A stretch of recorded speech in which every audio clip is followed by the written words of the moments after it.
Okay, so I'm working on a cuff that has a couple of layers.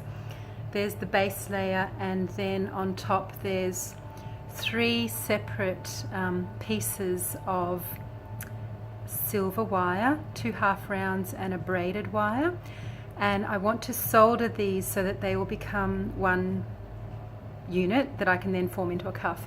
So what I wanted to show you is the use of binding wire, and what I've done is I've already turned the half round wires upside down and sweat soldered some solder onto the back of that, and then I'll also place some solder in between where the braiding is, so that when that all melts and flows there'll be sufficient solder to hold it all together, because you don't want it to have any gaps, because when you go to form the metal it'll spring up.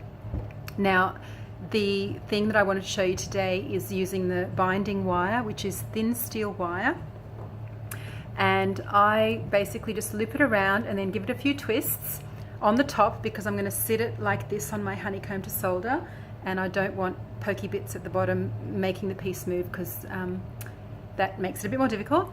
And with a pair of pliers I just tighten the twists once I've finger twisted, and that will create tension to hold all the pieces together. So just go through and check and make sure that everything's sitting nice and snug.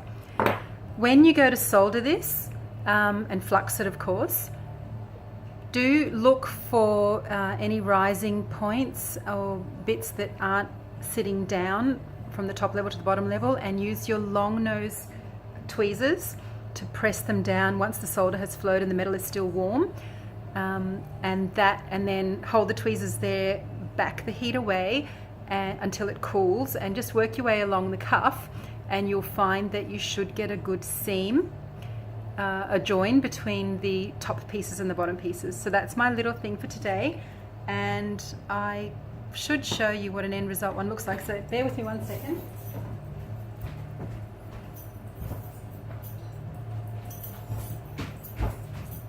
Because I'm so prepared, I do all my videos on the fly, you'll learn this about me. This is the finished cuff. So it looks like one nice solid piece of silver, but it's actually the 3 on top and the bottom one. So there you have it.